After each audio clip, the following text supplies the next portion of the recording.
And some of them are just in their feelings because a dev guy called them crusty old white dudes. It's like, have you guys tried not being crusty old white dudes? You know, because I'm sure guys out there who are white and aren't crusty didn't really take offense to this. They probably found it funny like everyone else.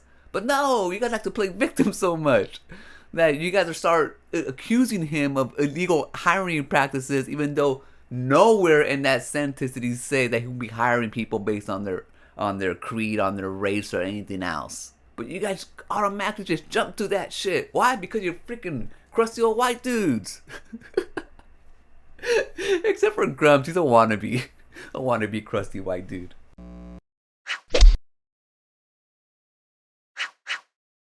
Welcome to episode of Potion Sword Run. In this episode, we're going to be talking about Avowed and how the grifters are just hoping that it fails in sales.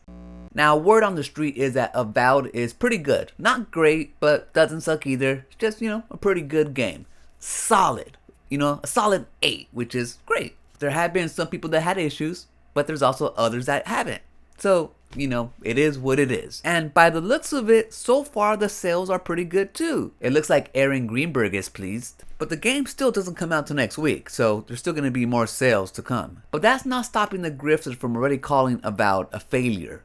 Calling it the next Dragon Age Veilguard. Why? Because the grifters are unoriginal. Now, the grifters complained about the game having pronouns. As it turns out, those pronouns are an option that you have to turn on to have on your profile. So unless you go into all your profile options and try to modify your character and go through every little checkbox, you're not going to see it. You're not going to be noticeable, especially if you're just going to do like a random character and go. But Grumps has to change the pronoun controversy to fit his narrative. Grumps, we win again. Avowed forced to add option to disable pronouns in game. Whatever Manhansen was threatening with the default and putting wokeness in the game, he's been soundly rebuked. He hasn't posted in social media in 2 months. Now, nothing was changed.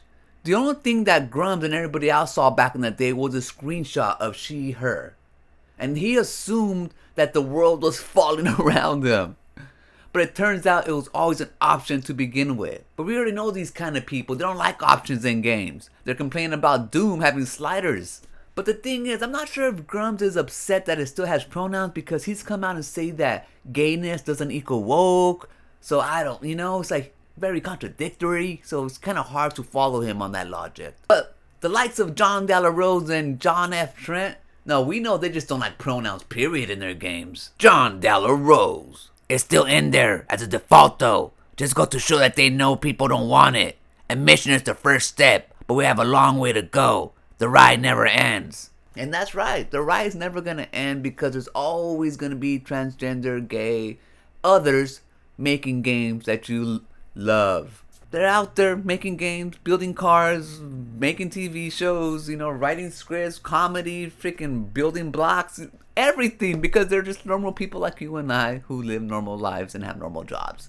And I think that's why they realize this is a cash cow, that keeps on coming, because they're always going to create people that hate others, and it's just the way it goes, unfortunately. It's sad that they wanted to fail so much that they're even creating their own characters and making them so rambunctiously beautiful and then making fun of it and saying these are the kind of characters that the game has. Like, no, dude, you guys created this character. But they do it to fit their narrative, But the cool thing is that you can create characters like this. You can get as wacky as you want and play the game that way. Like this person who's actually having fun with the game.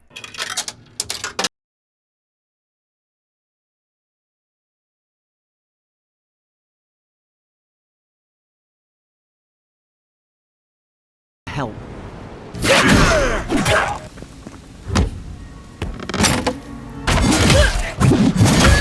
Make short work of them. You mean a god gave you that face?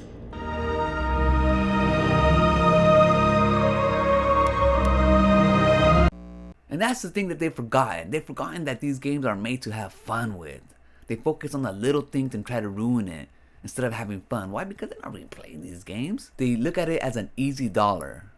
And that's all it is to them. It's kind of sad to see the evolution of some gamers that now we're actually hoping that studios and games fail based on trivial things. They don't like couple of pronouns that are optional in the game that aren't even there if you don't even look for them, and they wanted to fail. And some of them are just in their feelings because a dev guy called them crusty old white dudes. It's like, have you guys tried not being crusty old white dudes? You know, because I'm sure guys out there that who are white and aren't crusty didn't really take offense to this. They probably found it funny like everyone else. But no, you guys like to play victim so much that you guys are start accusing him of illegal hiring practices, even though nowhere in that sentence did he say that he would be hiring people based on their creed, on their race, or anything else. But you guys automatically just jump to that shit. Why? Because you're freaking crusty old white dudes. Except for Grumps, he's a wannabe crusty white dude. But man, the cope is so hard on this one. Like, they're really rooting for it to fail. Right now, it only has about 10,000 concurrent players on Steam, and they're all calling it a failure. They're saying, obviously, no one's buying it. But, you gotta understand that 10,000 is people who bought the deluxe edition that, lets you play a week earlier. There's still gonna be a lot of people who buy it from now till then, and then people who buy it at launch, people who buy it after launch, people who play it on Game Pass, people who buy it on Xbox, and later on, when it comes on PlayStation 5, more people are gonna actually buy it there. So, the game is gonna have legs. I think Xbox's new strategy to put their games everywhere is, obviously beneficial to them. They're the number one third-party publisher not so long ago, last month. Who knows for this month? And it looks like Xbox is going to be launching more first-party games on PlayStation than Sony is. So even though it may not have the numbers on Steam that, say, Kingdom Come Deliverance does, 200,000, whatever, I would say, about 60,000 is probably like what I would think it would be on Steam. Because again, you got to realize that a lot of people are going to play it on Game Pass. Like, that's why we pay for Game Pass. It's not that we don't want to buy these games, but if you can get a deal on it, probably beat this game in a week or so. For the hardcore, I take my time. I'm going to be messing around with the spells, the alchemy, just explore everything. I heard there's not really too much detail in it, so you don't have to get lost in the little things. So, that's fine with me. I don't mind like a drive-through RPG. That's perfect, man. I have so many games to play. Like I said, right now, I'm still playing Kingdom Come Deliverance, the first one. And that game is so intricate that, just doing one mission pretty much can take me hours, so it's like, imagine how long the game is going to take me. Sometimes I like another RPG where it's just a little bit more streamlined, where in 1 hour I can get a good chunk of the game off, and that's what I like playing both of these. One definitely all colorful and full of magic and whatever, and then the other one's going to be more down to earth. It's like a best of both worlds going to be going on in about a few days. But right now I'm just loving all the previews, people saying the combat is awesome. And at the end of the day, I don't really care about the sales. Like, yes, I want these studios to succeed, obviously, because I want them to get bonuses. I want them to, have a job still and everything, that comes with that. But if the game doesn't meet sale expectations like they never do, then, it is what it is. You enjoy this game for what it is. It's like they worked hard on it, so might as well enjoy it. It's sad that there's a bunch of gamers out there that are going to miss out on so many great games, just because they have this narrative in their head that they think they have to hate them for reasons unknown, reasons that really don't really matter. And that's where the grift comes in. A lot of these people, I don't really think care about this, but they know that if they keep on pushing it, it's good for their bottom line. And that's where you keep on, hearing it after game after game after game after game. Whew.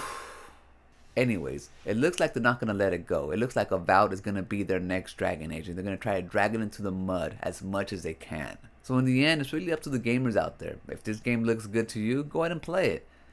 If it doesn't look good to you, for whatever game mechanic, or you're just tired of fantasy RPGs or something like that, it's all good. But if you are hating on it because some YouTuber told you to, because of something that they really don't care about, then you gotta reevaluate your life, man. You really do. But to each their own. If you want to live that way, I guess that's a certain way to live. I like people who think for themselves because they're more interesting. But I'm gonna leave it right there. I'll catch you guys on the next one. Remember, always enjoy your life and be kind to yourself. And I'll meet you right there. Peace.